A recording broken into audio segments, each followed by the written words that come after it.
آؤ تذکرہ امام حسین میں کربلا کے بعد کیا ہوا۔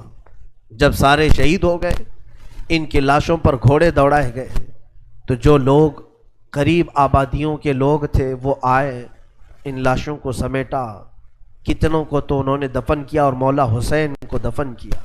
اب بیویاں خیمے میں تھیں، قیدی بنائی گئیں۔ سیدہ زینب فاطمہ زہرا کی سگی بیٹی ہیں، حسین ابن علی کی سگی بہن ہیں، زوجات امام حسین ہیں، بی بی سکینہ ہیں۔ اس خیمے میں چند عورتیں رہ گئیں اور بیمار زین العابدین ہیں۔ یزیدی لشکر کی طرف سے لوگ آئے اور کہا کہ اپنے ہاتھ آگے بڑھاؤ۔ ہاتھ آگے بڑھائے گئے تو ان کو ہتھکڑیاں ڈال دی گئیں۔ رسول اللہ کے گھر والوں کو ہتھکڑیاں ڈال کر باہر نکالا گیا، خیمے اجاڑ دیے گئے۔ بعض روایات یہ بتاتی ہیں کہ خیموں میں آگ لگا دی گئی۔ جب خیمے جل گئے، شام کا وقت تھا، مغرب کے بعد یہ لٹا ہوا تاخت و تاراج قافلہ کوفہ کی طرف جا رہا تھا۔ کربلا سے اب یہ کوفہ جا رہے تھے، لیکن ظالموں نے جتنے شہید ہوئے تھے ان کے سر سنبھال کر رکھے تھے۔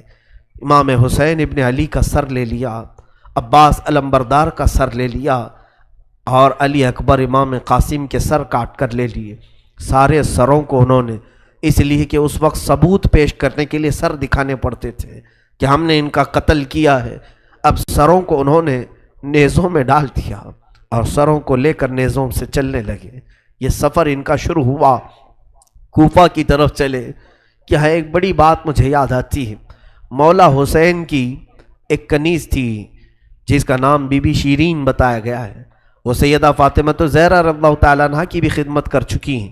بی بی شیرین، اس کو حضرت امام حسین نے آزاد کر دیا تھا۔ وہ کہتی تھی کہ میں آزاد نہیں ہونا چاہتی ہوں۔ کہا تھا کہ تو بڑھاپے کو پہنچ چکی ہے، تجھے ہم نے آزاد کر دیا۔ اور اس کے بعد مولا حسین نے، جب یہ مدینہ طیبہ میں تھے، بی بی شیرین کو کہا تھا کہ تو آزاد ہے، جا۔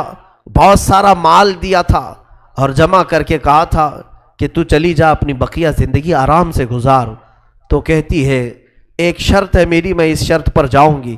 امام حسین ابن علی نے پوچھا کہ ہم نے تجھے کسی چیز سے روکا نہیں، منع نہیں کیا، کیا چیز تو چاہتی ہے؟ بی بی شیرین نے کہا تھا کہ مولا حسین، بس چاہتی ہوں کہ میں گھر بنا لوں، گھر میں رہوں، ایک بار آپ اپنے قدم رکھ دینا، ہم غریبوں کے گھر پر ایک بار آپ تشریف لے آئیں، میری وہ معراج ہو جائے گی۔ امام حسین نے کہا بس اتنی سی بات، ہم تو غریبوں کے گھر روز جانا پسند کرتے ہیں، ہم روز جانا پسند کریں، جا ٹھیک ہے تیرے گھر ہم آئیں گے۔ اور بی بی شیرین نے کہا نہیں مولا، میری ایک درخواست یہ ہے کہ آپ اپنے خاندان کے ساتھ آئیں گے، اپنے شہزادوں شہزادیوں عورتوں کے ساتھ آئیں گے۔ مولا حسین نے ساری عورتوں سے کہا دیکھو بی بی شیرین کہتی ہے اس کے گھر دعوت ہے، ہم سب آئیں گے۔ اور اس کو بطور مسکراتے ہوئے آپ نے فرمایا بی بی شیرین، ایسا نہ ہو کہ ہم آئیں اور تو پہچان ہی نہ سکے، ایسا نہ ہو کہ تو پہچان ہی نہ سکے۔ قدموں میں گر گئی، کہا کہ میں آپ کے گھر کی کھائی ہوئی، میں آپ کی پروردہ، کبھی آپ کو نہ پہچانوں، ایسا کیسے ہو سکتا ہے؟ وہ خاتون گئی، کوفہ کے قریب ایک چھوٹی سی بستی میں گھر بنایا، بڑا اچھا سا گھر بنایا، اور اس کی بستی والے بھی اس کی بڑی عزت کرتے تھے کہ یہ فاطمہ کے گھر کام کی ہوئی عورت ہے، حسین ابن علی کے گھر کام کی ہوئی عورت ہے۔ وہ ہر گھر میں جاتی تھی، بستی والوں سے کہتی تھی لوگوں دیکھنا میں نے گھر بنایا اور پیغام بھیج دیا ہے، فاطمہ کے لاڈلے شہزادہ رسول امام حسین نے مجھے وعدہ کیا ہے ایک بار وہ میرے گھر تشریف لائیں گے۔ بستی والے کہتے تھے کیا تیری قسمت ہے کہ تیرے گھر مولا حسین آنے کی بات کر چکے ہیں، رسول اللہ کا شہزادہ تیرے گھر آئے گا۔ سب اس کی گاؤں میں بڑی عزت تھی، لوگ کہتے تھے کہ اس کی بات پر حسین آنے والے ہیں۔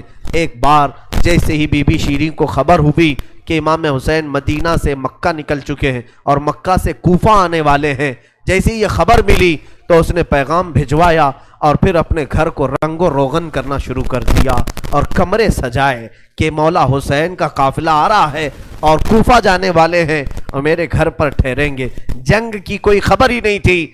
گاؤں والوں کو جیسی اطلاع ہوئی، گاؤں کے سارے لوگ اس کے ساتھ مل گئے۔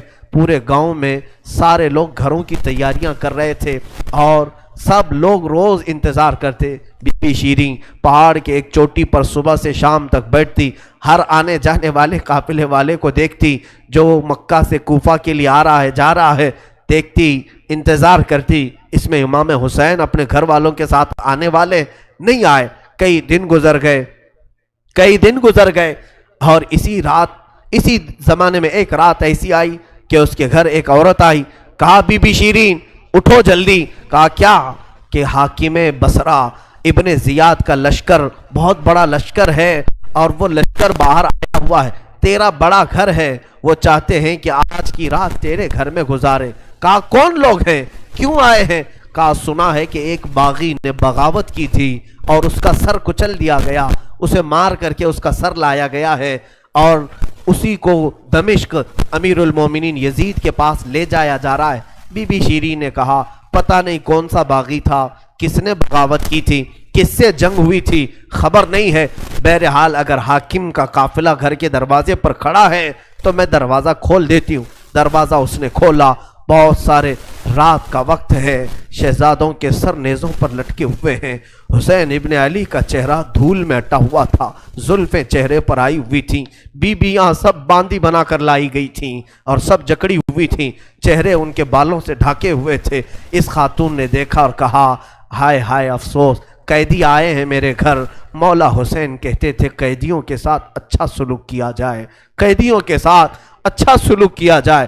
اس نے اپنے گھر میں اندر داخل کیا، جو حاکم، جو اس کے سپہ سالار تھے، ان سب کو اندر بلایا، رات گزارنے کا مقام دیا، جگہ دیا، اور یہ بیویوں کو صحن کے باہر ہی چھوڑ دیا گیا، ان کو اندر نہیں لایا گیا۔ اور اس خاتون نے کہا ان قیدیوں کو بھی تو لاؤ، میرا گھر کافی بڑا ہے، میں اندر سلا لوں گی۔ اسے اب تک یہ خبر نہیں تھی یہ لٹا ہوا قافلہ ہے کس کا، آخر یہ لٹا ہوا قافلہ کس کا آیا ہے۔ رات کے وقت اس نے کھانا بنایا، سارے فوجیوں نے کھانا کھا لیا، تو بی بی سے کہا ان قیدیوں کو کھانا مت دینا، وہ کھانے کے مستحق نہیں ہیں۔ اس نے چلا کر کے کہا دیکھو ہمارا دستور یہ ہے کہ میں فاطمہ کے گھر کام کر چکی ہوں، وہاں فاقے تو رکھتے تھے لوگ، گھر میں فاقہ تو ہوتا تھا، لیکن باہر آنے والے مہمان کو بھوکا نہیں رکھا جاتا، وہ چاہے قیدی ہوں، باغی ہوں، جس طرح کے ہوں، مجھ سے جو بن سکے گا میں کھلاؤں گی۔ اس نے کھانے بنائے اور اس کے بعد لے کر کے آئی، اور اس کے بعد کھانا جب سیدہ بی بی زینب کے پاس رکھا تو بی بی زینب نے اپنے دونوں ہاتھ دکھائے جو پیچھے بندھے ہوئے تھے۔ اس خاتون نے، بی بی شیریں نے کھولا اور ان کے بالوں سے چہرہ ڈھکا ہوا تھا، اور اس نے کھانا پروسا کہ کھا لو بیویوں، کھا لو۔ تو بی بی زینب نے پکار کر کے اپنے بھائی کا نام لیا، یا حسین ابن علی۔ تو بی بی شیریں چونک اٹھی، یہ نام تو کیوں لے رہی ہے؟